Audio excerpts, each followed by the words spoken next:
feeling of great brotherhood, and that conceivably you would be working toward integration in this country now. Especially what your reporter to have said. Have you any comment on it? I don't think that I ever mentioned anything about working toward integration. If I recall, I pointed out that while I was at Mecca making the pilgrimage, I spoke about the brotherhood that existed at all levels and among all people who were there on that Hajj, who had accepted the religion of Islam.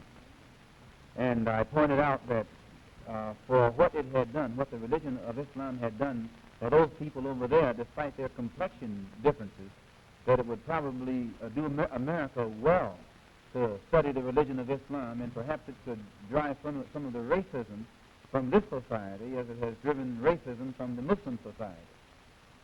You accept immigration as a possible solution to the racial problem in this country? No, people cloud the issue when they bring in the word integration. Integration can't even be defined. This is one of the reasons why it hasn't been realized. It's not a problem of integration or separation. It's a problem of human rights. It's a problem of recognizing and respecting the 22 million Afro-Americans as human beings. Now, whatever is done to bring about the complete recognition and respect of the Afro-Americans as human beings, human rights are respected, then you're working toward a solution. You think the current integration drive is aiming for this goal? Well, I can't say that the current integration drive is aiming for that goal because it hasn't realized the goal in any state. They haven't even got integration right here in New York City. You have worse integration problems in the North than they have in the South. So if it doesn't work if you can't bring about integration in New York City as international, cosmopolitan, up-to-date as it's supposed to be, you'll never get integration anywhere else in the country. Malcolm, have your experiences with white-skinned Muslims in Africa and the Middle East made you feel that relations between Negroes and whites who are not Muslims is any more possible? When I was on the pilgrimage, I had close contact with Muslims whose skin would in America be classified as white, and with Muslims who themselves would be classified as white in America. But these particular Muslims didn't call themselves white. They looked upon themselves as human beings, as part of the human family, and therefore they looked upon all other segments of the human family as part of that same family. Now, they had a different look or a different air or a different attitude than that which is reflected in the attitude of the man in America who calls himself white. So I said that if Islam had done that for them, perhaps if the white man in America would study Islam, perhaps it could do the same thing for him. I think what a lot of people are interested in, Malcolm, is whether this experience has made you feel that your feelings have changed, that the animosity you have expressed in the past toward all whites. There's one thing that I want to make clear. No matter how much respect, no matter how much recognition whites show toward me, as far as I'm concerned, as long as that same respect and recognition is not shown toward every one of our people in this country, it doesn't exist for me.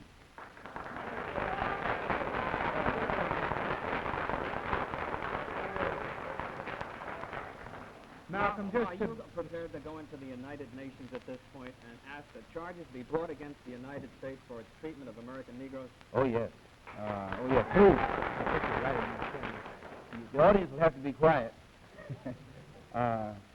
Yes, as I pointed out when I was during my traveling, that African nations and Asian nations and Latin American nations look very hypocritical when they stand up in the United Nations condemning the racist practices of South Africa and that which is practiced by Portugal and Angola, and saying nothing in the UN about the racist practices that are manifest every day against Negroes in this society.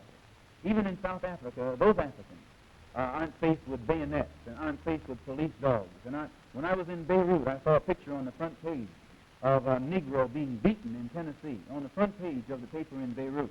When I got to Cairo, I saw the same picture of a Negro being beaten in Tennessee. When I got to Lagos, I saw the same picture. So were these African nations knowing the brutality that is inflicted upon black people in this country, simply because those black people are trying to get what the Supreme Court said they were supposed to have 10 years ago? I would be not a man If I was in a position to bring it in front of the United Nations and didn't do so, I wouldn't be a man. Malcolm, do you intend to lead the charge in the United Nations? Well, I find that to say you're going to lead something creates a lot of hostility, division, jealousy, and envy. I hope to work with any group of leaders or any group of organizations to do whatever is necessary to see that this problem is brought before the United Nations. Have you had any commitment from any nations in Africa to support you in such a move? I would rather not say at this time. But one thing I found in my travels, all of them look upon us as their long-lost brother. You realize the implication is that you have had such commitments when you say This is something your like that. interpretation of what I said. One thing that I found in all of my travels was that all of the Africans, not only the Africans but the Asians and the Muslims, look upon us as their long-lost brothers. And America had actually tricked many of them into a hands-off policy by giving them the impression that she was honestly trying to do something to solve the problem. My argument over there was designed to prove that it is impossible for the United States government to solve the race problem. It's impossible for a government which has 16 senatorial committees, over which 10 are chairmaned by Southern segregationists, and 20 congressional committees, over which 12 are chairmaned by Southern segregationists. This is a segregationist, racist government that's controlled by people from the South. They can't solve the race problem. Do you intend to take any part in the political campaign this fall? We intend to take part in everything that will get results at eliminating the injustices that our people are confronted with in this country. Politically, economically, anything. Will you support candidates of either of the two parties? We'd rather not say at this time. Are you prepared to work with some of the leaders of the other civil rights organizations toward this end? Certainly. We will work with any groups, organizations, or leaders in any way, as long as it's genuinely designed to get results. And any action on the civil rights bill, how will this affect the direction of your movement? Any action on the civil rights bill? Well, I'm surprised that all of these civil rights groups combined haven't converged on Washington long before now. I'm surprised. If they took all the time and the expense of going down last year, singing their songs and things of that sort, before they even started the filibuster, I'm surprised that they have permitted the filibuster to go on as long as it has and have not taken any concrete actions to bring it to a halt. Would you join another march to Washington? Oh, yes.